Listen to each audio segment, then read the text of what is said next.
सिमा गहपुर शिमलगुरि नङा होमबा बिटिआरनि बाउन्डारि सिमा बेयाव थांदोंमोन। दा आङो न' फारसे गिदिंनानै फैगासिनो दं। बे समाव मोनसे खोथाखौ गोसोखांदों। मानोना बिश्वनाथ आरो सनितपुरनि सिङाव थानाय माने 160ता गामिखौ माने BKWC UBPO मोनसे अर्गेनाइजेसना BKWC आव माने सोसननो थाखाय मोनसे खामानि मावबाय थादों होननाय मोनसे खोनादों आरोना रायजो राजा नोंथांमोन।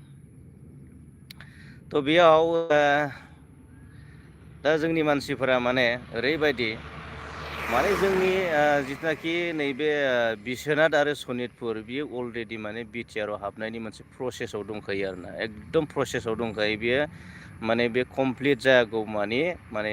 बेखौ माने सोरबा बायदि बायदि माने पलिटिक्स आरो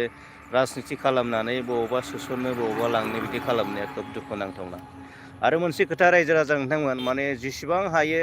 जोंनि बर' गामिफोरखौ माने माबायावसो सोनो गोनां माने एकदम बिटिआर माने 6 सिडिउलनि सिङाव बिटिसि बिटिआरनि सिङावसो माने सोसननानै लानायासो खोब दरखारि। दा बै थालांनाय गामिखौ थालांदों होननानै सनितपुर आरो बिश्वनाथनि सिङाव 161ता गामि थालांदों होननानै दा बेखौ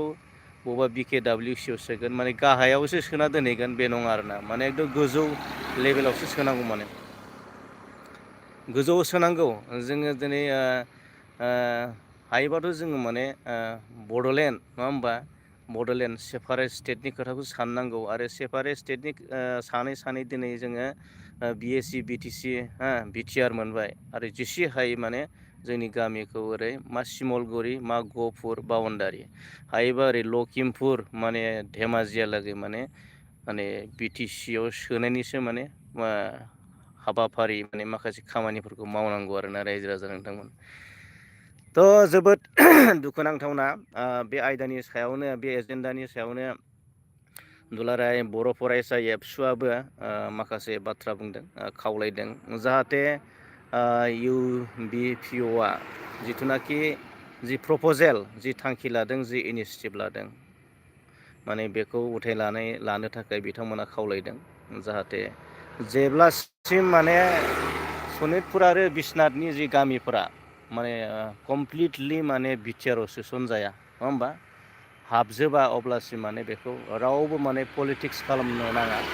होननानै खावलायदों रावबो बेखौ राजखान्थि खालामनो नाङा होननानै बिथांमोना खावलायदों। थ' जोबोद बाख्नायथावना रायजो राजा नोंथांमोन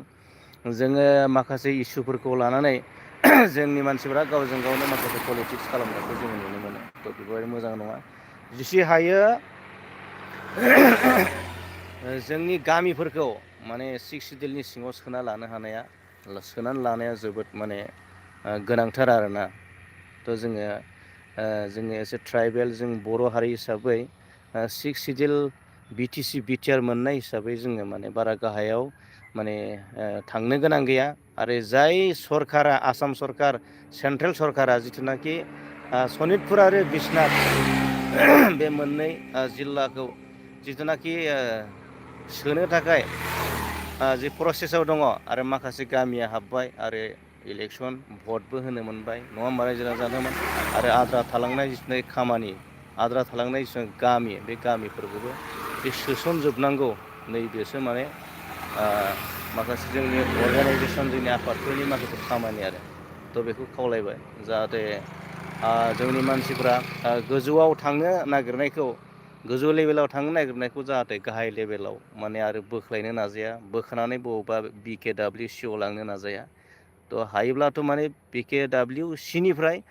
BTC बिटिआर 6 सिडिउलनि सिङावसो माखासे गामिफोरखौ सोसननो नाजानांगौ आरोना। थ' रायजो राजा नोंथांमोन दिनैनि भिडिअ'खौ बा लाइभखौ बेखिनियावनो दोनथ'नो सानबाय मानोना गोबां समनि आंखाल माने आङो गोबां गोजानाव थांदोंमोन आरो फैनायावनो गोबां अखा लोगो मोनबाय नङा होमबा माने थ' बेखायनो दिनैनि बे लाइभ भिडिअ बेखौनो दोनथ'बाय गोजोन्थों थेंक इउ।